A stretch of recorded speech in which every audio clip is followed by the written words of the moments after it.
budget document that shows the percentage spent. That one spent to 400%. So it was 2.2. Yeah, next time. I think 600,000 was the. This has been a weird day. All right, we'll go ahead and call the Smithville R2 Board of Education meeting to session. Please join me in the Pledge of Allegiance.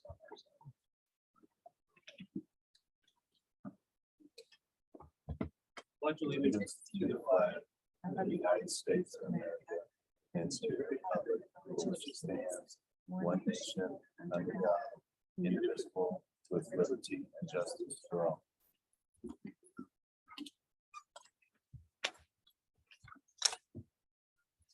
Thank you, everyone. Great to see you on a red snow day. The only thing that beats a red snow day is a green snow day. With that, first item on the agenda is adoption or modification on the agenda. With that, I would accept a motion to modify the agenda to add a custodial FTE, and that would go under New business. new business. So moved. Second. I have a motion and a second. Any discussion? Hearing none, please vote. So are we voting, hold on, are we voting to add that, or are we just voting to approve the modified agenda? We're voting to modify the agenda to add that Agenda. to discuss as a new business item. So modify and approve as presented. To modify the agenda to add it under new business, which we'll discuss at new business then. Okay, but that's what I'm saying. We'll have to vote again on it. This is just to put it on the agenda. Follow? Does everyone follow? It's a tough question, man. They threw me for a loop. We're modifying the agenda and approving it. Well, my question was because the motion to me wasn't clear. Yeah. That to me, what I thought we were doing was modifying the agenda and approving the modified agenda in one step, not taking two steps. We're Okay, the motion on the table is to modify the agenda, to add it to the agenda. And then to your point, I think we'll have to go back and then approve the modified agenda. Okay. We're clear? Step one, step two? Good. All right. Please vote.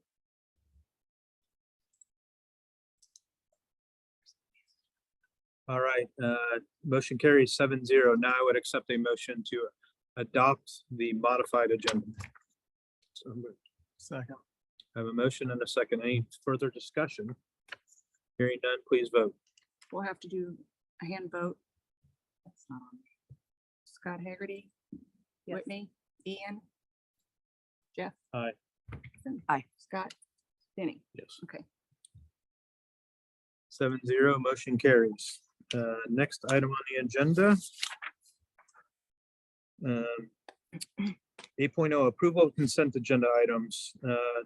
Regular session minutes for January 18th, workshop minutes for February 7th, payment of bills for February, supplemental pay for February, robotics travel request for both Greene County and World Competition.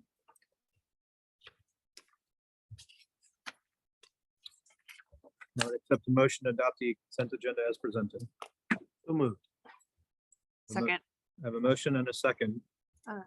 Jeff, I'm just making sure that. It was pulled out and down further. Yeah, it's pulled out and And she's it's lower not down. on this for anything. Okay. Correct. Feel free to triple check. But No. hearing no further discussion, please vote.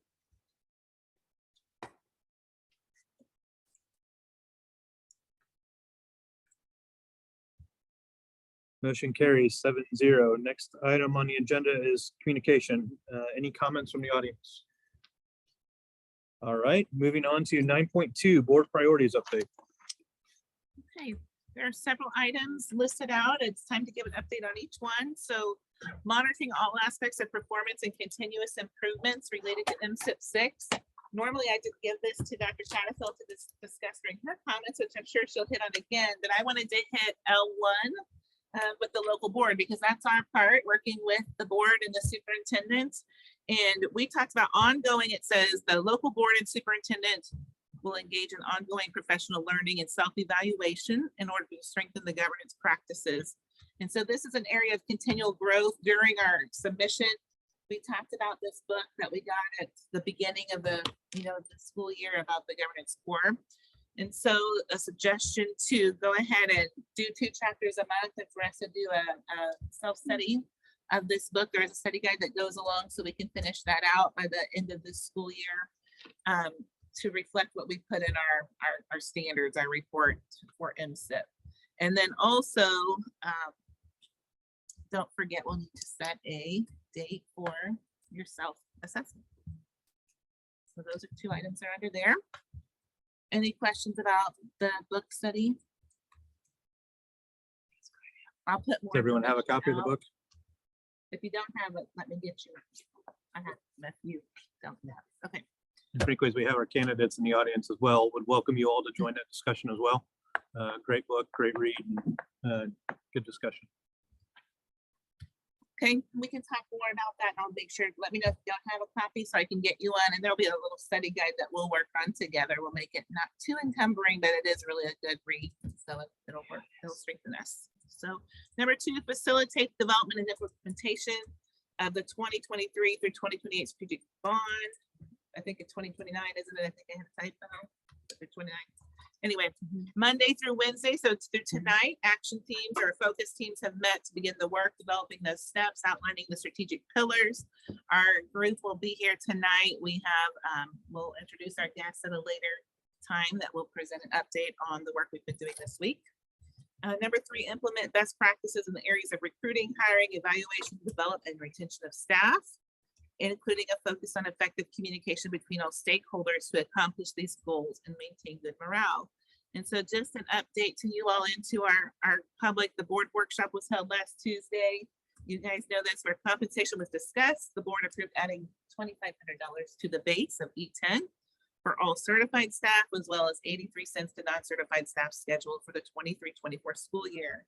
So we're really excited about that. I've heard several comments from staff that are very appreciative of that add. Additional dollars have been added towards insurance, and an additional step for non-certified staff was approved, and we're still looking at those non-monetary items. So definitely excited to work together to make this step forward for our staff. And then 4, promote and establish community partnerships to enhance educational opportunities for students and to plan, campaign, and successfully pass the upcoming no tax increase bond issue. And so just an update to the board and where we're at with this process. We've scheduled meetings in every building to discuss this with staff and to share information out with staff. Mr. Hedgecourse given the presentation to the Chamber of Commerce. Presentations have been scheduled with both Kiwanis and the Rotary Club, as well as the Smithville Senior Center and to the MOPS group. So those meetings have been established. A community information session is scheduled for March 2nd at 6:30 at Smithville High School. So we'll give information out there. And a contract has been signed with Axiom for mailers to be sent to homes. Mrs. Hedgeforth has created a communication plan and a social media post to go out from district office as well as the buildings. And so she's working on a timeline and tidbits so we can be getting that information out in a timely manner and getting it forth in front of our public. So where Mr. Hedgeforth will speak to that more in his comments a little bit about that we're making movement as that's coming up in April. So we'll have a concerted effort moving forward with our bond. So those are what's your update on your objectives? Fantastic. At the end of the meeting, let's talk through our when to schedule our board evaluation. Any questions on for Mrs. Harwood on this topic? All right, thank you very much. Appreciate the hard work. 9.3, Assistant Superintendent for Academic Services. Thanks. Last week, as part of the Education Policy Leadership Program that I've been participating in throughout the year, we visited Jeff City, and I had an opportunity to meet with our elected officials as well as some others. It was very interesting just to see the workings of, the day-to-day there. And it was really nice to be able to speak to the people that I did. The particular issue that I spoke about on behalf of our district was TIF equity. That on TIF commissions, that this should be a unanimous vote, and so that there is compromise between the entities and more fair to the public schools, considering how much of our budget is based upon the taxes from our local community.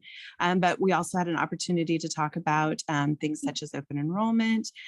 There are I think the consensus is that some version of that will probably pass sometime during this session. Now, exactly when that will go into effect is yet to be seen. There are a lot of funding issues that have to be worked out with that. And considering the way that our funding works in Missouri, that will be rather complicated. There's also the Parent Bill of Rights that is progressing through. There's some bills related to property taxes that could potentially impact us. And I think, Robert, are there any other big ones that we discussed? That's all I remember. Okay. Yeah. But again, it was very nice to meet Senator Hoskins, and then I've known Representative Hurlburt for a very long time. So nice to meet with them and talk with them, see them in action as they're working there, and very open to discussion. And there are a couple of bills related to TIFs that have been filed, and one that is going to be filed, and they said they would watch those. And so hopefully there might be some movement there. But, Michelle? uh-huh. Just curious if there was anything mentioned. I saw something yesterday or the day before about the possibility of a bill being proposed to eliminate the 4-day school week. That is a hot So that's topic. been in Yeah. discussion amongst the Thank board you. here. I knew there was another one. And so that was the other bill that was on my mind. So yes, there are some bills related to that. One in particular would require 174 days for students, which would be a change for us because we currently have 172 days for students. They would be moving away from the minutes that we've had for the last several years, which has enabled us to forgive our snow days. I don't know where that will go. There are other, I don't know if actual bills have been filed, but they've talked about other criteria for moving to a 4-day school week. So there would be some restrictions on it, but probably the districts, especially the rural ones that have already moved in that direction. I mean, we have some neighbors who've been for day school weeks for 10 years, allowed some grandfathering in of some of those districts that have already gone that direction. But yeah, that is a hot topic as well. Any other questions related to that? I just want to thank you for allowing me to go through that program. It has been a real learning experience for me. Really not something that I've ever been comfortable with before, but through the sessions that we've had throughout the year, I understand now that what I'm doing is advocating. I kind of have seen it as lobbying in the past, and that's not really what it is. It's building relationships with those that represent us, and through those relationships, being able to advocate for the needs of our district, our kids, our staff. And so I feel like it's been a great learning experience, and I appreciate the opportunity to do it. The next thing that I have on my list is an MSIP 6 update. I have seen our APR, but it is embargoed until March 7th, so I can't say anything specific other than I will share that I'm happy. That's a big smile on your face. So yeah, when you have a new system and you don't really know how everything will play out, I think the continuous MPI definitely impacted where we landed, and so that was a good change in my opinion. But we're in the process of, the vast majority of the data and the vast majority of our score is based upon our achievement on assessments. And so we're getting geared up for that for this year. By the end of April, we'll start our MAP testing. On March 7th, we'll have a huge event where all of our juniors will participate in some type of college and career readiness assessment, whether that's the ASVAB, the work keys, the AccuPlacer, or the ACT. And those all contribute to, that score that we get for our M6 APR. So yeah, we're just continuing through the cycle and gearing up to see what our scores will be for next year. But I look forward to sharing that with you. as soon as I can. And then lastly, just a reminder that our Kindness and Inclusion Group is meeting for a reunion on the 27th at 6:30 in the high school cafeteria. We'll have a panel of students who have participated in POAC. We'll have some of our cadet teachers talk about the holidays around the world lesson that they developed for our kiddos at the elementary level.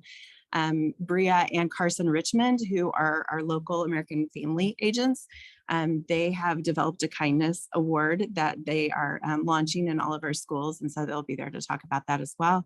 And then we'll hit just some highlights of other things in the plan that we've been working on or things that we've completed. And I think it'll be a great evening and a good celebration. So if you could be there, that would be awesome. There will be snacks and, and a good time. So yeah, that's all I have unless you have other questions for me. Thank you very much. I'll point out that MSBA has an advocacy day at the end of March for board members if they'd like to go down and help share our story as well. I think it's a very powerful thing to do and is very well received by the legislatures who like to hear from their local districts and what's going on. If there are no additional questions or comments, we'll move on to the next agenda item, Executive Director of Support Services. Thanks, Mr. Blumker. Wanted to share a presentation with everybody. And this presentation came to mind when I mentioned that our district has had solar panels on many of our schools since 2012, and they did not realize that. And since many on the board, I think maybe one board member on the board since 2012, here I was like, I need to make sure that everybody knows what we have, how much energy is producing and where we have those solar panels. So I have a presentation here that shows the panels that we have, the locations, and then also the energy that it derives over that time. So here is our high school. And what you see here is a group of panels right over our main gym. And this is the graph from 2022 of the energy production that came from the high school. And as you can see, the months where the sun is shining the longest are the days where we produce the most power. And basically how it works is the energy derived from the solar panels offsets the energy we need to use and pull from Evergy. So what it does is it reduces our energy use that we need from Evergy and uses the energy you already have producing from the solar panels. So that is the graph from the high school. The middle school, you can see, is also collected over the gym in that area. And there is the production that we have from the middle school. It takes its monthly snapshots basically at different dates. That's why you see the 17th. That's the day of the month, not the year. The year is up at the top. At Horizon Elementary, you can see we have two different clusters of solar panels that are measured in 1 unit.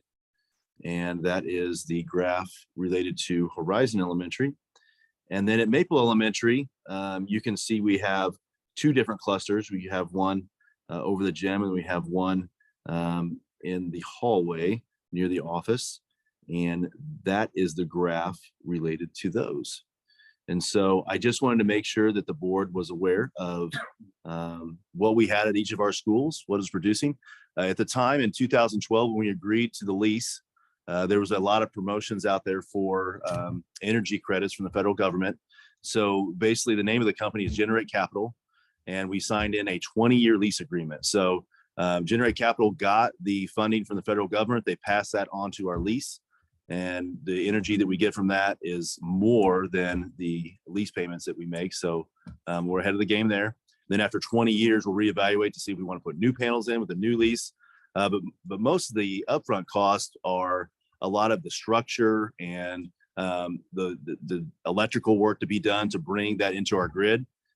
If we wanted to re-up then in the next 20 years, it really just be the cost of taking out the old panels, putting in the new. So having that infrastructure in place really helps any decision going forward, and be happy to answer any questions you might have over our solar panels at our different schools. What's the percent of consumption rate that this dips into? So what it's increasing our kilowatts per hour, but what's Sure. the impact? What's the percentage of consumption rate? Sure. I would say like how much it offsets Yeah. compared to what we use. It's about 30% depending on the building and depending on the time. It doesn't offset in the summer. We do set back our temperatures. So if no one's occupying the building, they won't stay at 72 degrees. They'll stay about 79 degrees. But there is still enough energy used from those units to keep it at 79 that, we don't use all of our solar panel. In other words, we don't have enough to ever go back to the grid. So overall, if you balance it all out, it's about 30%. Thank you. I had no idea we had this. Yeah, I knew many people didn't. It was so long ago that, over 10 years ago that we got them. So a lot of folks don't go up on the roof. So I wanted to make sure everybody knew that we had those. All right. I will stop sharing my screen there. All right. Next item that I have is the district's currently working with the city on a wayfinding project. So the city of Smithville is working through a vendor, and I can't remember the vendor's name at the moment, but basically they're designing signage throughout Smithville. So when you pull into town, you will see City Hall, Smithville Lake Trails, Smithville School District and our school names. And so been working with them to basically go through what we want every school named and called. Is it Eagle Heights? Is it Eagle Heights Elementary? Is it Smithville Middle School? Is it middle school? And so they reached out to me to make sure that the signage they had within the community, was what we wanted to name our schools. And they have some great designs. So look for that coming forward from the city throughout in the future months and years. And I think it'll look really nice. So wanted to mention that. As far as our bond projects, we're like Ms. Harwood said, we're currently meeting with different organizations. We have those scheduled out and planned. We have our community meeting beginning of March, and we'll have DLR and Jay done there to answer any questions for those folks that come that evening. So I think it'll be a great event. Currently, we're working on a lot of geotechnical surveys with MKEC to look at where the transportation facility, would be proposed, what work needs to be done there, our sidewalks in different areas. We've been working with the city as far as where they're putting in the sidewalk along Commercial on the east side and where we would connect in, which they're going to build that sidewalk in the summer of 2024, and just getting those things connected and the left hand talking to the right hand. So when it all comes together, it'll be ready for our students. One of the main things we're doing is a traffic study with MoDOT as we look at that interest being used more. We already have an agreement in place and we can continue to use that agreement. We want to see what it would be to remove the requirement for us to close those gates. So right now we have an agreement to only use them in the morning. And then also if we have big events, we want to be able to use that all the time. What would that take? I believe it's probably they're going to request a center lane to turn left. Right now they don't. Those type of things would come in, and what does that cost, and is it worth it? So we want to evaluate all that. We don't want to leave any stones unturned, and we're doing that process right now. And the last thing I have, some weather may be coming in tonight and then tomorrow. So we'll be looking to see if we're able to have school tomorrow based on road conditions and safety of students. But if it did come to where we had inclement weather bad enough, we had to cancel school, our last day of school would remain Friday, May 26th, whether we have school tomorrow or whether school is canceled. So I want to make sure everybody know that. So keep your cell phones on. Don't put them on vibrate tonight, because it's possible you might be getting that call early in the morning about what plans are for school. So that's all I have, unless you have any questions. The 2-hour delay, the last one, that worked well, I felt like, right? Given that Right. that specific day. Yeah, I thought it worked well too. It's the first time I experienced that. Yeah, I thought that first time we'd used it in a long time. So because you could. Yeah. No, thanks for that feedback. And just to reiterate, the board does not make the decision on whether or not to cancel school. So don't text us. We don't get to decide. Thank goodness we don't. Mr. Kruger still makes that. No, I'm just kidding. Yeah, texting. We have sleep here. Morning comes. Any questions, any discussion? Thank you very much, Mr. Headforth. Handing it back to you for item 10.1, general financial review. All right, just wanted to answer any questions you might have on the financial review. The one thing I wanted to point out is the revenue from assessed valuation for local effort was slightly reduced. Basically, we are seeing a lower percentage of folks that have paid their personal property tax and real estate tax on time. So I still believe that will come in. I just think we'll see it as delinquent taxes instead of in our personal property tax code that we use to account for whether it's delinquent or not. And so I think we will still see it, but this time I slightly reduced it based on what has come in to date. All that money comes in January and beginning of February. So you're, estimating before that time in November and December that now we come in. I slightly reduced that one based on that. All the other figures remain the same. So just a slight reduction there. I know we discussed at our work session last week, but we did receive our first check from the data center, correct? We did. And we didn't expect much this year. We expect, next fiscal year, FY24 to be the one where we'll really see a lot of those parcels come on as commercial or chapter 100 and see that. But we did see a very, very small amount for this year. $187. Correct. So, okay, But very good. the faucet's starting to turn on. So Slightly less than originally anticipated, but we're starting to see some of the benefit. All right, any additional questions? All right, 10.2, update on enrollment. Okay, in your packet, you'll see the enrollment report. We are down to, whichever way you want to look at it, 2559 for our student population. We're down 2 students from the last month and 12 from the beginning of the year. The difference is 12. Does that include the early graduates are they removed? I think I asked We asked that every that month. last month. I don't believe they are removed from the early graduates They're are not. still included. Okay. Yes. Any questions on that? All right, we'll move on to 10.3, approve MSBA policy 2022B for the policy updates. Okay, last month you had one suggestion. That suggestion was changed in policy. So any other comments about the policy? I sent a couple. Good.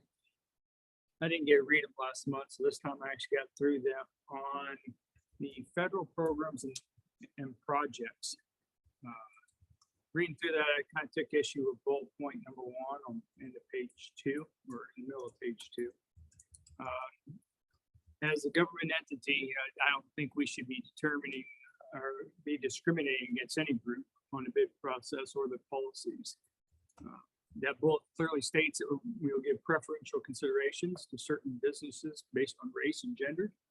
And I don't think it's in the best interest of anybody to do so.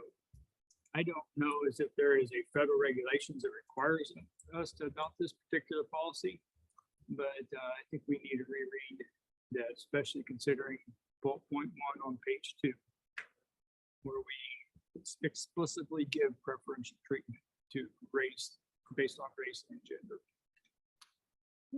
Where? You have to go back into 2000. You have to go back into January 18th.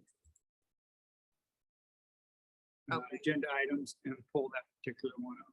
So it's not on, It's in the library. It's in the library.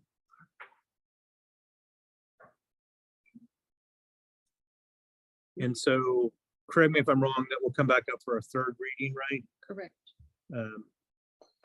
So might I suggest that at the third reading where we have it in front of us, maybe the board take a look and review and then we address that next month in our third reading? Since it's not immediately in front of folks at the moment.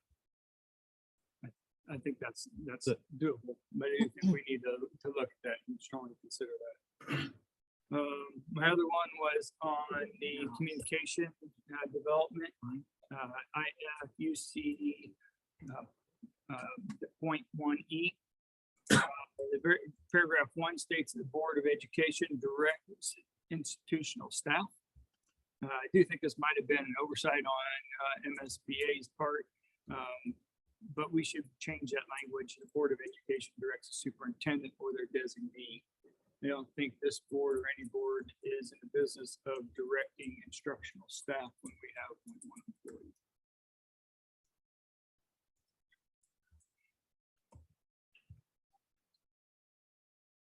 So we've got a couple of suggestions before us. No, you don't have it immediately at your fingertips. Can I tell you where to find it? Yeah, it's easy. To Sure. discuss it now? Sure, if folks want to discuss it now, yeah, absolutely. Over on the right-hand side, libraries, under reference library. If you click on that, And frankly, Randy can help pull up as well, right? I don't think you see that library when you log into. It's easy enough for us to do it. Yeah, libraries, if the drop down change from budget to MSBA. The policy. MSBA policy revision. Mhm. Which one did you say first? Scott, which one did you say first? The first one would be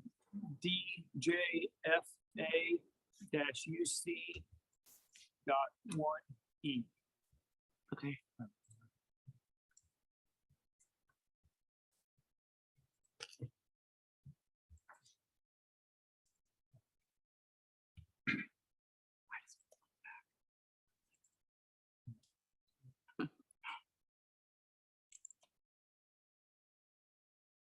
I apologize. Can you repeat what your concern was there? It wasn't in front of me when you said that. You go to page 2, Uh-huh. bullet point number 1, Yes. and you read bullet point number 1, it specifically says that we will give preferential treatment to businesses based on gender and or race. Is this in regards to us accepting federal dollars? It does, it is. And therefore, that's where I said, I don't know if there's federal regulation that I was gonna requires say, it. if we're accepting federal dollars, the federal government dictates typically how those dollars are to be spent. They put the parameters around it. Same with state. I get that, but the question is it codified? If is it codified or just suggested? Because if it's codified, we don't have much say. If it's just suggested, well, then we do. So you need us to find that out for you. I think we all need to find that out. And I think MSBA ought to find it out too, because that's a problem. If we're all given preferential treatment, that's exactly what we don't want to be doing. This looks like it's taken out, right? So But we're gonna go over a third reading still. Correct. This is just the Mhm. second reading. Yes, we have one more. So we can dig into that okay. And the third reading would potentially be next next month. month. Next month. Things we're talking to legal too. Yeah, Yeah, and that's kind of where I think it would be good if we review it tonight, but get some additional guidance and then discuss some potential changes on our next meeting. Makes sense. Okay.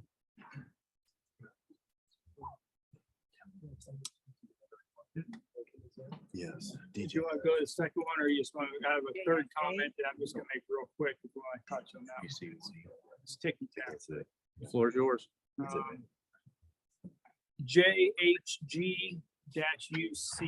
JHG-UC.1Q. Under the definition of abuse, if you put the comma in the wrong place, it sure gives a different meaning to that sentence. And in arguing with a bunch of attorneys, they're gonna argue intent, and the intent is there to read what we all expect child abuse to be. But the definition actually has actually a negative meaning to the way it's written, simply because we put the comma. What page number are you on that one? One. That is under the definition of abuse. I think it's on the first page. That's the first one under definitions. What comma are you talking? And it's the comma after the word according to law. Because if you read that, where the comma is actually placed, it gives, it moves the shall not, or it's between the words, according to law, and it makes the word shall not be a conditional of the first argument, which actually gives the opposite meaning of what they want in the sentence. So again, if you're sitting in a court, you're trying to argue with a bunch of attorneys, they're gonna ask intent. And intent is there to be exactly what abuse we all think of it to be. But, and I don't think this is something we as this board needs to present, but I do think we need to send it back to MSBA and say, hey, you might want to pay attention to where that comma's placed. And I know it's getting ticky tack, but it is our policies. Never on legal with this too. we Or can. Just go to MSBA directly. We've typically just gone back to them and they have vetted it, but if we ever want to, we always have the opportunity to do so.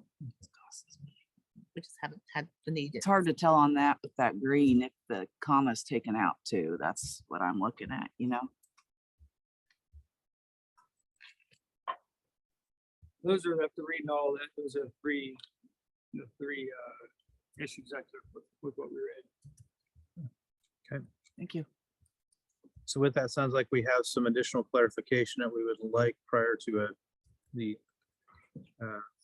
third and final reading and approval. With that, I would entertain a motion to approve the second reading, noting that the third reading may indeed include some additional changes here. So second. So the motion and a second. Any further discussion?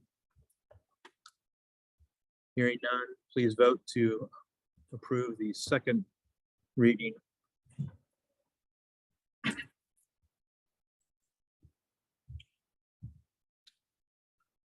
Motion carries 7-0. We'll follow up on this next month. Next item on the agenda, 10.4 strategic planning update. Now we have our consultants here, David Burrell and David Baldner, and then Heather as well. But before they start, I just want to acknowledge all those in the room who have participated in the focus groups over the last few days. If that's you, would you please raise your hand? Thank you. We've had 5 different focus groups working on 5 of the strategic pillars. We have one strategic pillar that our admin team will work on, and that's related to academic achievement. Conversations have been really rich and productive, and excited to see where this goes next. So take it away, Dave. Okay, thank you. Hello, good to be back. I think we're going to put the strategic pillars up, and I wanted to just give you an update of the discussions we've been having this week. And these focus groups have been really trying to develop a bit more of the narrative. So they're still exploratory. We're not in any decision-making or drafting sort of stage. We're still exploring ideas and sentiment. And the diagram that's in front of you there is the framework of the strategic pillars. And I want to just talk a bit about, I think, some of the conversations that were very interesting in these focus groups this week, because it sort of reflects, I think, the flavour of what's emerging as the context for this plan. So right at the centre, obviously, is we have the student-centred future. So there's a real emphasis, and I think that's coming into focus in terms of what we mean by that. And so while that's the central focus, it is also informing the discussions in each of those strategic pillars. And if I just go around those, I'll start at the top. The first, and these were actually the order that we had the focus groups in. The first one, retain, grow and attract. That was a discussion about if the context is having the school district move from great to extraordinary, then we have to have the faculty with the capability to be able to deliver that sort of a shift and the performance levels that would be required. And obviously as a board, you're aware of this, you moved on it at your last meeting and sort of boosted the pay structure, but we had a really interesting conversation about what does it take to create the Smithville School District as a place where teachers just really want to come here, and once they're here, they just love it and they really want to dig in and stay. So we explored that, and there was some sort of interesting ideas starting to emerge from that. Not just fiscal, but clearly a component is the compensation, but also the sort of mission and the work environment and so on. The next one around there, each one of these has evolved a little bit in the language. We started talking about community involvement, but we ended up changing that to community partnership. And the discussion there was, for the school district to be really strong and effective, it needs to have these really strong partnerships with parents, the city, the community, and the business community.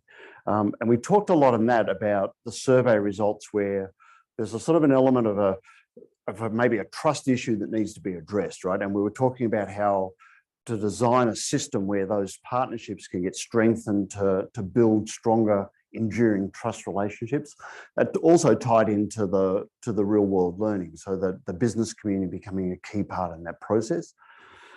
We talked about learning opportunities. So we talked about that whole sort of evolution moving into more of the real world learning, and talked about the shift that's already occurred and the desire to continue that, and sort of ideas about how to deepen that. That seems to be a very promising approach, and it seems to be delivering part of that value proposition for the school district. We talked about facilities, and that was kind of an interesting, you might think that's a bit boring, but I'm so glad you showed those slides of the solar panels, because we talked about that. We talked about this whole idea about how can you evolve the facilities to be sort of a future-oriented approach, so thinking about building materials and renewable energies and those sort of components, but also about learning spaces. So how do we design them so they're optimal for people to learn in different ways and thinking about new generations coming through. So that was kind of an exciting, more exciting than you would imagine, actually, conversation. But I think what was really fascinating for me in that was we talked about the idea of, with the proposal for the high school redevelopment, imagine tying it back to the student-centered future and engaging the student body in that discussion of thinking about what do those spaces look like? How does that get built? So you sort of make the whole project a student-centered component. And then you have this really interesting sort of phenomenon where potentially you've got students who are currently in the school district that may be actually designing their future high school. So that sort of gives you a sense, I think, of how some of those things can tie back to that student-centered future. And then the last one we had this afternoon, so I'm still processing this one because we really only just finished the conversation, but we talked about this empathy and inclusivity as a strategic pillar. And I think what we really sort of explored there was trying to deepen what we're thinking about in that topic. So obviously those terms mean something, you know, that's sort of what we want to create, this more, you know, empathetic and inclusive environment.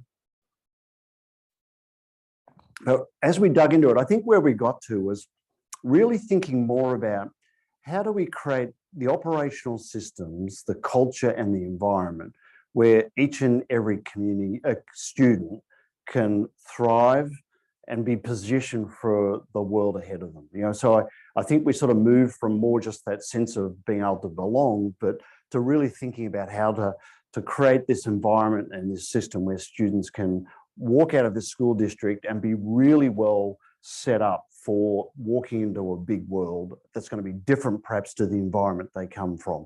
So I think there's a fair bit of work that we're going to do on that. And then Michelle will be running a focus group on the academic excellence component. Each one of these, as I said, were exploratory conversations. So we by no means got to the end of it.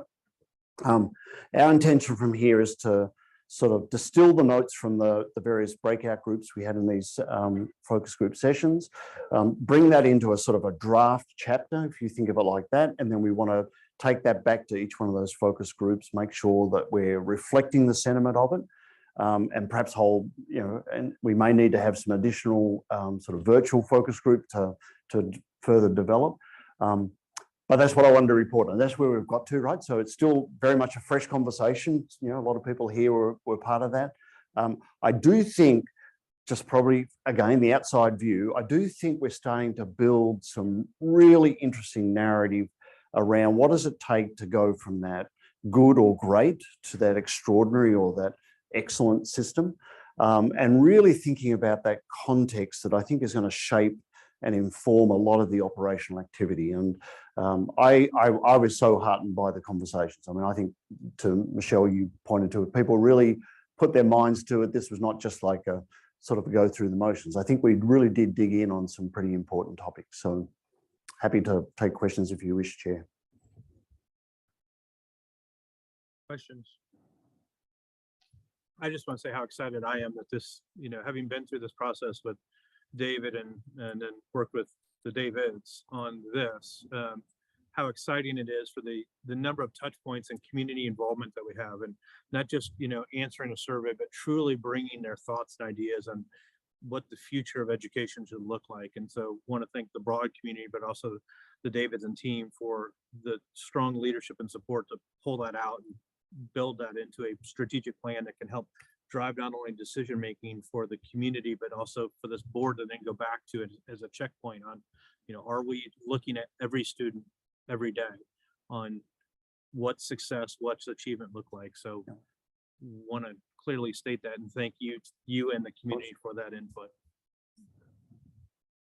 I know many around the table have been part of that process. I don't know if you have thoughts or things to add, but no, I think trust is something that we really want to work on, and clearly that's been a priority. And now taking these workshops and groups and putting them into action, that's how we really gain trust, is then with our action. So yeah, and we actually talked about the trust component, because that was one of the issues, that if you look at the survey data, there's a lot of things that are like very promising in terms of, you know, people have appetite for change and investment. But there was a couple of areas that were concerning. One was about the sense of sort of falling behind in the capability or the capacity. So that's the sort of faculty resources and the ability to innovate. But the trust and the trust relationship was the other one that we sort of kept our eye on in each one of those pillars. And that's where, in that pillar where we started off with community involvement, we got to community partnership and really called out the partnership, not just with parents, but the partnership with the city, for example, right? And my personal view is that I think part of your secret sauce here is that, this sort of scale where you can kind of get your arms around things, and you have strong institutions, city and school board and district. That partnership becomes really important, right? And so but also the business community and the role it plays in the evolution of the real world learning. So I do think, and then each of those focus groups, I just hit on the sort of what I thought were the big high level themes, but we've started to work on actions that turn it into more like an operational system. And so there were some really good ideas about how to build partnership and build trust with parents and with students. And it's all about that kind of getting people involved. That's where things like the idea of a student-centered approach to the faculties becomes interesting, right? Because they're becoming stakeholders, right? They're becoming part of the conversation. So, yeah. I just want to say thanks for, I thought those groups were good for everybody. It was good for me because, for me, listening and hearing everybody else's input, you don't think about that. When somebody else would say that, I'd be like, oh, it's really good. So it was good for us to go through that process and learn from everybody else. So thank you very much. Yeah, of course. Yeah, thank you. Great job. Thanks. Yes, it's been great work. Appreciate everybody's hard work and our partnership. It's been excellent. Good. And so the next steps from here, just to give you an idea of that, we really probably will use the next sort of few weeks to get these draft chapters in place. And then we really have enough time. We actually have over a month and a half, I think, for you to be able to consider a draft of what that plan looks like and for us to be able to finish that. So we wanted to build a fair bit into that before it becomes like the sort of final, the launch.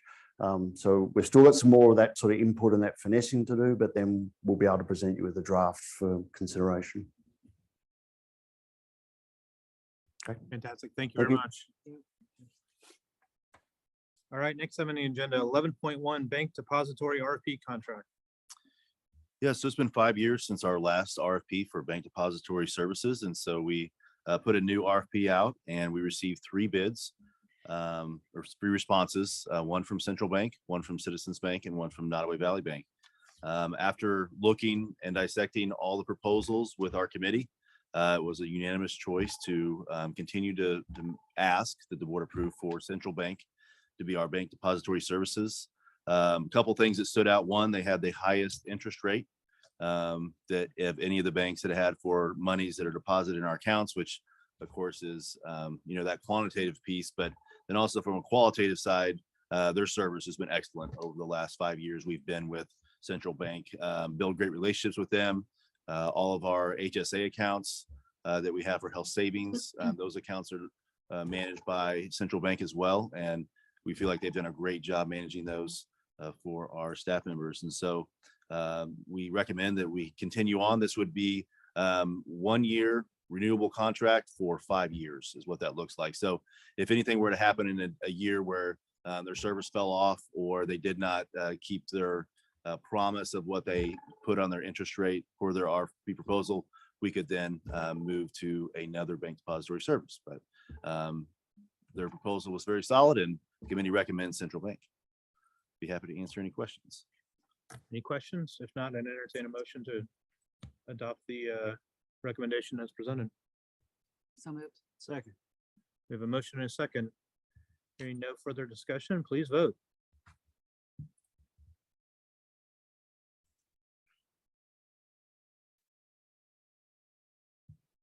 Motion carries 7-0. Thank you very much. Next item on the agenda, 11.2 Personnel Report.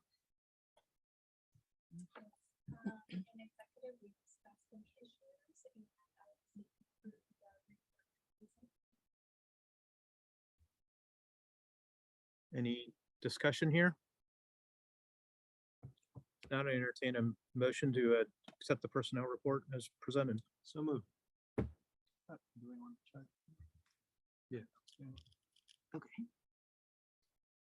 Okay. Second. We have a motion and a second. And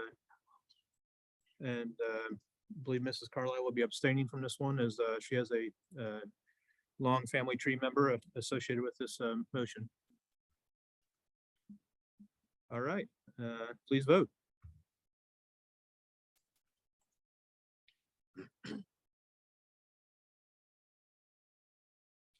Motion carries 6-0 with Mrs. Carlisle abstaining. Next item on the agenda is 11.3 administrator contracts. The administrator contracts have been submitted to you. If you have any questions, if not, we ask that you approve those as submitted. Any questions? If not, entertain a motion to adopt. So moved. Second. We have a motion and a second. Hearing no discussion, please vote.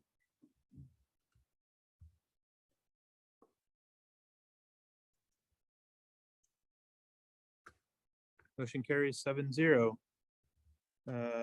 Next item on the agenda, 11.4 Maple Roofing Contract. Yeah, during our January board meeting, we presented the roofing plan that we have with Trimco that designates a replacement schedule for all roofs in every section you see on all the buildings we have in our district. And so the roofing area we have of most need is at the middle school and Maple Elementary.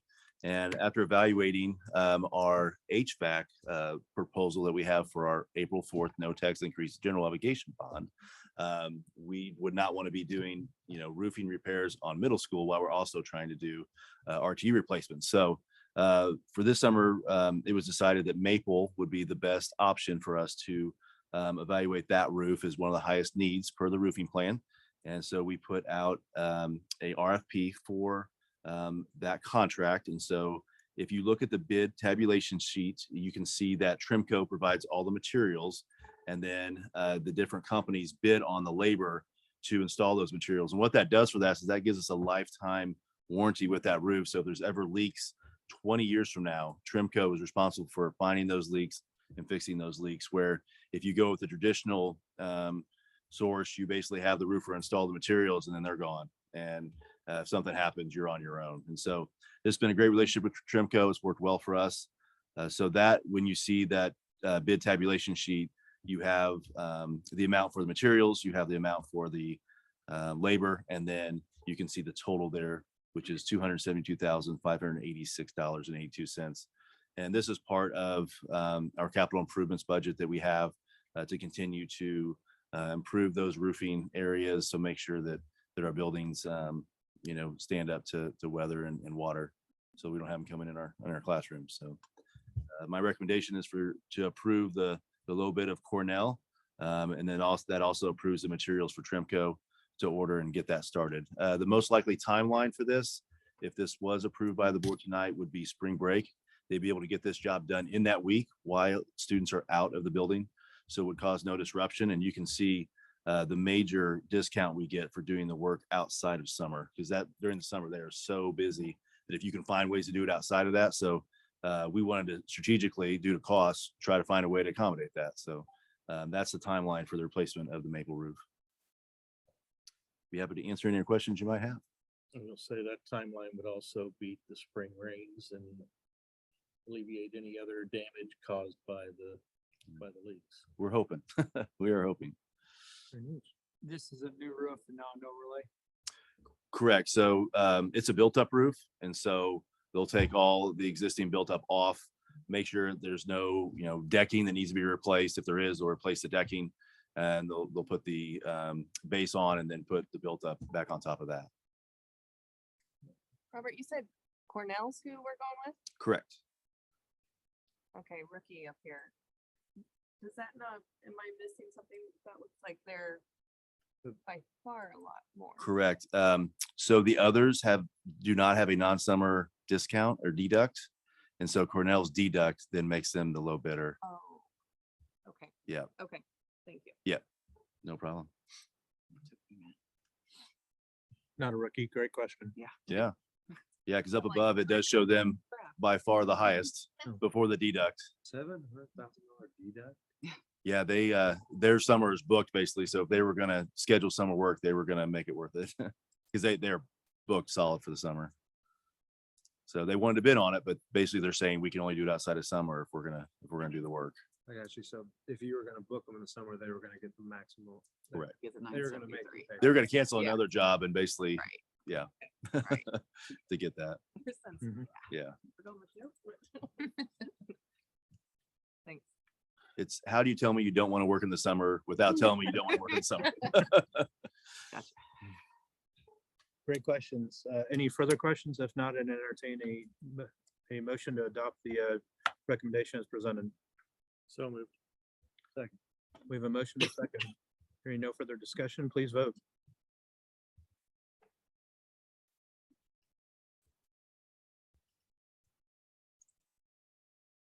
Motion carries 7-0. Thank you very much. Yeah, thank you.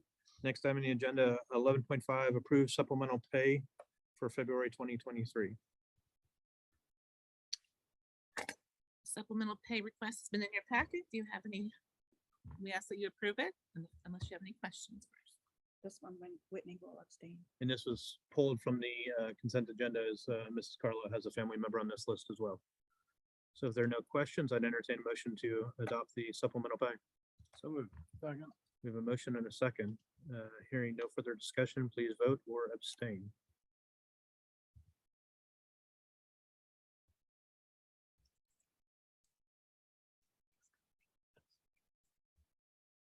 Motion carries 6-0 with Mrs. Carlisle abstaining. Next item on the agenda is 11.6. Maintenance custodial staffing position that we added to discussion earlier this evening. Yes, I appreciate you guys adding this agenda item. As you know, we've been discussing our custodial department over several meetings. We come to sort of a critical point. Our custodians are working at 142% workload currently, and we now have 6 individuals out on either injury or personal medical leave.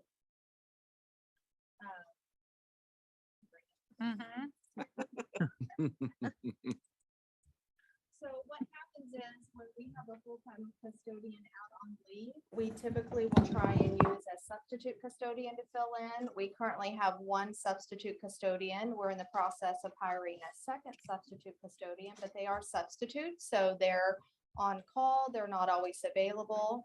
If they're not available and we have multiple absences, again, we have 6 out on leave right now, then we pull from our maintenance department to come and fill in either throughout the day, or they will come in and do it before their shift and or after their shift.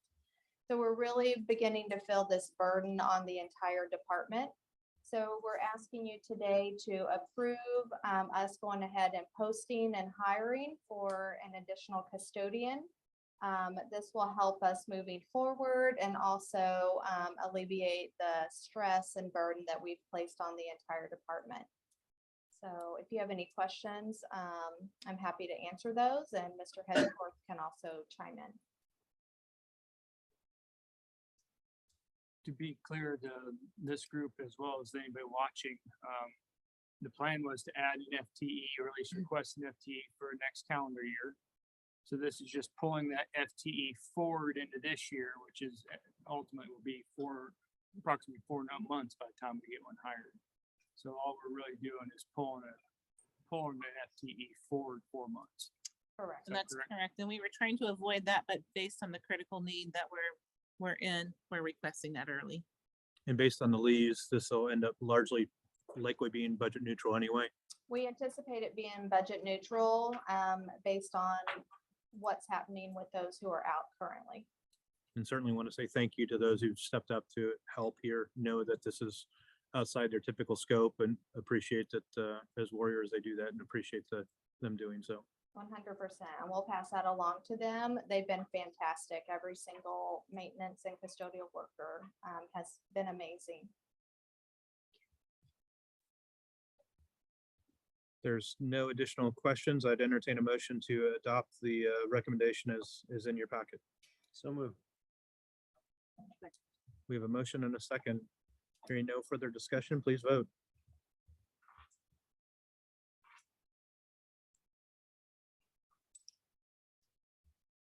Motion carries 7-0. Thank you very much. Appreciate the assistance this evening. Next item on the agenda, 12.1, the ever popular miscellaneous. It truly is an eclectic group of things. So a reminder that both March and April meetings are the second Wednesday instead of the third. March is due to spring break and April is due to the requirement to certify the election within 10 days. That's not accurate. March is not, Oh, I made a mistake. it Thank you is for the that. third week because the 1st of March is a Wednesday, Okay. so you're good this time. Scratch that. Spring break is the week after. Okay. I'm sorry, I made an error. Thank you for catching It it. happens. We'll make sure you have the dates in your memos that go out. The Cooperating School Districts of Greater Kansas City hosted the legislative meeting on January 26th. So, and I think Susan, you're the one that attended. Do you have anything you would like to share about that? Dr. Credifield attended as well. The legislative, yeah. No, this is my second year going. It was really good for me to hear about some of the legislative bills that will affect public schools in Missouri. There's so many more bills in the last 2 years regarding education. It's just really amazing. They also had some of our local legislators there that talked about their positions and their thoughts on stuff. You know, unfortunately ours weren't there, but it was good to hear about the legislators from the other greater cooperating school districts. Sorry. So just, it's good for all of us. It was good for me to just pay more attention to what's going on with public school education. So I was glad I got to go. Do you have anything else? No, it was just a nice opportunity to meet with other districts and to hear the priorities of our elected representatives from around the metro. Steve Carroll does a presentation prior to and kind of fills us in on some of the issues that the Greater Kansas City Cooperating School District is working on our behalf. So yeah, it was very informative. Yes, and I left Dr. Moss out. He attended with us as well. So we had a good representation and enjoyed that. Is there anything you'd like to add? No, you guys covered it all. Okay. Very well done. Very good. Third, Susan Whitaker, Dr. Platt, Carol Noker, and I had the opportunity to attend the Get on the Bus Real World Learning Luncheon last week, along with the 2 student representatives and 2 business partners from our district. It was a great opportunity. So if any of you that attended would like to share. I'll just say, you know, it was so good I've been part of the Real World Learning, said that right, committee since the start, and it's good just to see us where we are at. I just want to thank Carol Noaker. She does a wonderful job with this. The best thing for me getting to go to this was to see 2 of our students shining and representing us. Sienna she is a teacher. She's actually presented here. She's a student cadet teacher, so she's presented here. So she actually got up in front of all the people. There was probably 400 people there, got up, told her story of what she's doing. Very poised, she just did a wonderful job. And I talked to her afterwards. She's very engaged and talking to people. And then our other student, Genevieve, she was part of the group, the students that were going around and videoing and interviewing people. She was a go-getter. She would just get up and go interview anybody. She went up and interviewed Mayor Lucas and did a wonderful job on that. And I just want to say both of them, they represented our students very well, as I would expect, but it was just very well to see that. And just excited how we're going to continue to grow our real world learning program. Yes. Dr. Platt, is there anything you'd like to add? No, I Okay. wish we could take more kids to that. Because it really is neat to watch them in their element. I don't think Genevieve ever sat down and ate her lunch. No, she was go-getter. Time, so. So Genevieve is an intern for Mindy Hedgeforth here in communications. She was so excited. Both ladies were excited, and it was a wonderful day to see all the kids across the metro. I know Dr. Moss was there as well, just seeing them shine. They truly were so excited, well-spoken, and it was a great event to be a part of. And I hope we can continue to have it and invite others, or eventually, have something large enough that's multiple. That venue was packed. So it was a great day. Mr. Hitchworth got a bus. We thought that was funny. I gave him so he has some things to be commemorative of. And talking with partnering with our business, do you want to say Who attended? Yeah. I cannot think of her name. Clay Platt Electric. I don't even know her name. So Evergy, and then Mrs. Webb from TW Sportswear. Yeah, and the lady from Platt Clay Electric, she's worked closely with Carol. We've had some teachers go over there and do some externships there. They came over and educated our students and talked about all kinds of stuff. And I got to talk to her, and she was really, they were really excited to partner. This is something that's important to them. This lady, actually, I wish I could remember her name. She actually went to school to be a teacher, and she got out and decided, no, that wasn't what I wanted to do. So she's doing a position at Evergy, Platt Clay, and she feels like this is a way she can do a little bit of both. So every school district had a business that they highlighted of helping them. And, and part of the thing was to try to grow more people. Ian, our board member, was actually there. You were there with KU, right? So he's doing it from his business part coming back. So it was interesting to get to see all of that. Yeah, it's I'm sorry. no, that's okay. I was there on behalf of other business, but I just thought of it. it's a unique perspective, and the conversations we have. Anytime you get an opportunity to align business opportunity and needs to get closer to a potential labor force while providing a mutual benefit to students in terms of what their passions might be and what directions they might take in life is fundamentally important to how we operate as a society. So I hope that our businesses here locally continue to maybe prompt engagement, and I hope we continue as a district from our standpoint to push and promote these opportunities, because from a business standpoint, there are substantial benefits that are untapped, and we have resources all over the place that we can do a better job aligning with our school partners on. Well, it's funny you mentioned that. We just had a meeting about that. And I know Dr. Pinnacle might want to share some. Well, actually, I was going to share that it's Amanda McQuarrie, Thank who you. is our RWL champion from Platt Clay Electric. And I'm not sure if, I cannot think of her name. Mrs. Webb. Michelle, thank you. I couldn't think of it. I'm not sure if she was there as a business partner or as someone to recruit as a business partner, because that was the goal of the day, was to recruit partners. And they had a little horn honking from a bus every time they got a business partner to be a part. But I know we met this week, and so Smithville businesses have been the focus right now, and then we'll expand outside. As it's a grassroots, it's growing quickly. Everybody wants a piece of it. And so businesses are getting a little overwhelmed because we're navigating it and setting, parameters around how that works, but it certainly is an exciting opportunity for our kids and really great. It's funny you say that, because our organization, there's so many facets of our organization. We are trying to do the same thing. Susan doesn't know this yet, but she's going to get looped in. But we have so many aspects we are trying to loop in. So our district, our KCK school district, has the opportunity to knock out several initiatives in just one meeting. And you guys are doing it from the flip side. You are bringing the business partners together to try to have that same conversation. So I love to see the differences, but at the end, the same goals. So it's unique. Well, it's just word of mouth, word of mouth for our businesses. Just like hiring. If you know somebody that wants to be a custodian, send them our way. If you know a business that wants to work with their kids, send them our way. As we continue ththese opportunities, sometimes it's word of mouth, which is the best way to get it out there. Number 4, 3 educators and 3 students are going to be recognized at the Smithville Chamber Awards Banquet on February 23rd.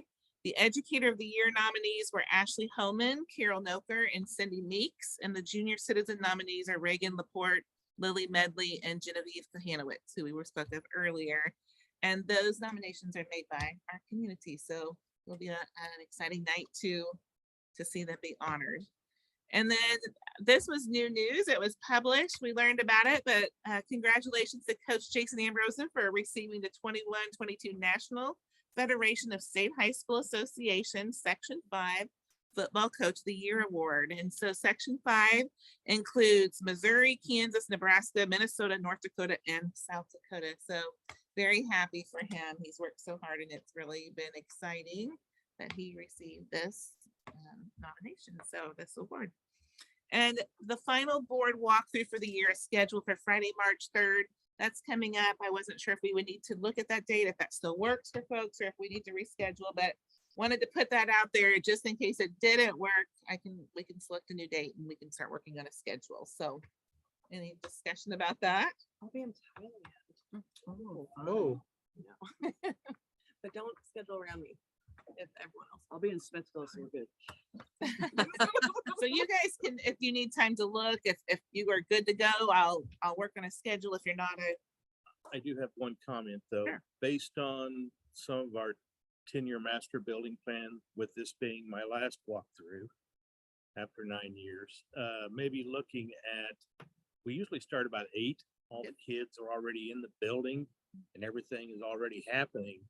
But if we have places that we're looking at as far as like the high school entrance, how we talk about school safety and different things, that if we got there at say 7:15 instead of 8 o'clock, we could actually kind of be in, not in the middle of the day, the entrance day, but kind of see the impact that that entrance area has, you know, and where we're looking at expanding or remodeling or knocking out, you know, that section of hallways and redoing bathrooms and stuff. But that was just one of my thoughts, was, you know, that'll come up as a point of emphasis basically in our, you know, our future master building plan. So okay. So Dr. 7:15, is that too early or is that a great time to start arriving then?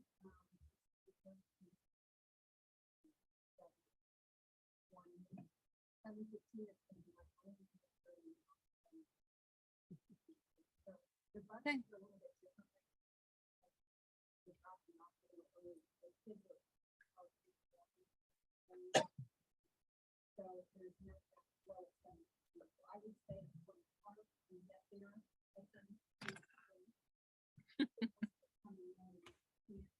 Yeah.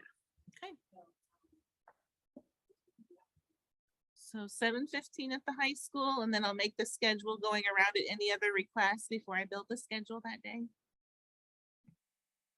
I think hitting the things that, you know, are obviously on the April ballot. So, you know, which I think we tend to do anyway, but making sure to highlight those things. Okay. very Great good. suggestion. Thank you. Yeah, it was. I'll send that to you as soon as I get it made. So we'll have it in plenty of time before the 3rd. and you talk about early, leaving for work at 4:15 when I'm on days. There are cars pulling in the parking lot at 4:15, 4:30 in the morning. So there are people here just as early as when I'm out. So, and there are already multiple cars when I come home at 6 a.m. when I'm on nights. So this is a busy place.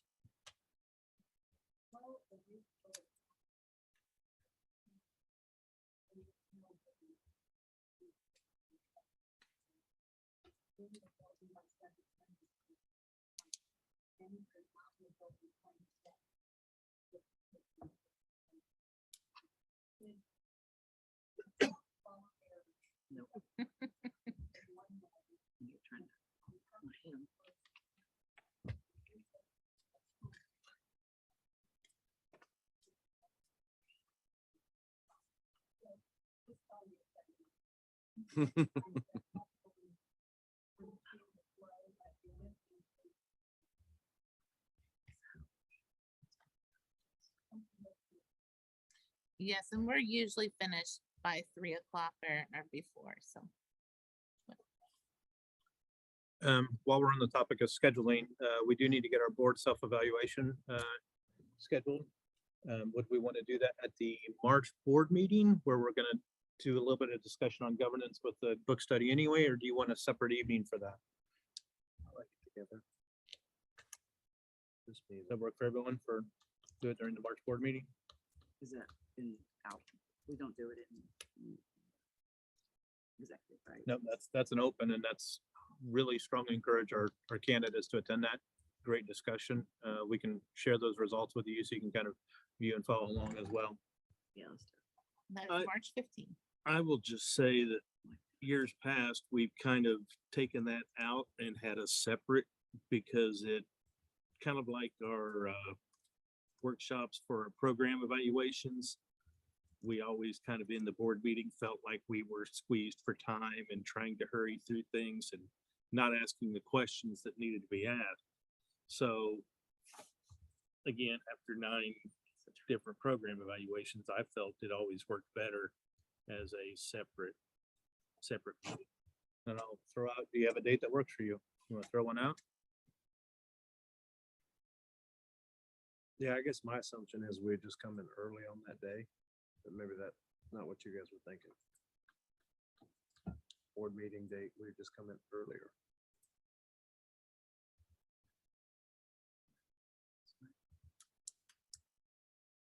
You mean I'm start, open to start the any open ideas. session earlier? Do exec early and then start open earlier?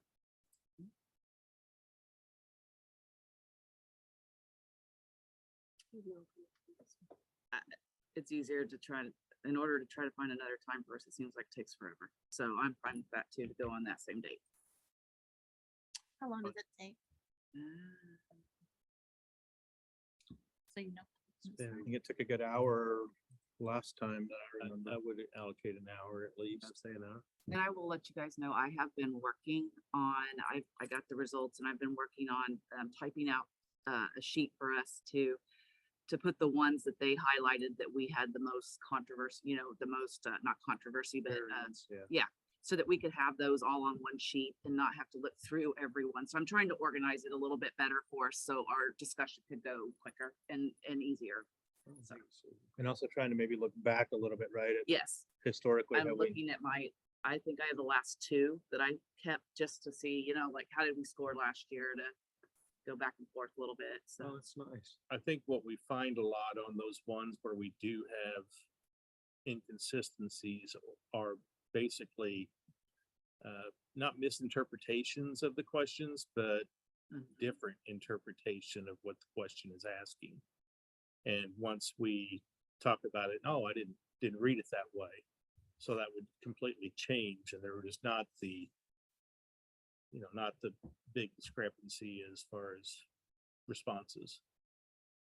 yeah, that or one of the ones that I kind of stood out to me as I answered this time was, do you know where to go find our student results? Do you know those things, right? What we're doing well and what we struggle a little bit in. You know, we covered that, Dr. Catafel covered that in one of our last meetings where, you know, our new members had already taken that before they got that information. And the answer lined out. was So not her office. it is certainly one of the places you can go, but it's certainly available online as well. So, okay, if that. 5 for exec, 6 for this discussion, and then roll into regular at 7. I can do that. And we will provide a light meal. Sounds good. And Good, thank you. again, that's an open discussion. I encourage folks to attend that. Fantastic. Last thing not mentioned is next month is Board Appreciation Month as well. So anyone listening, you tell the board how much you appreciate them. What a great job they're doing.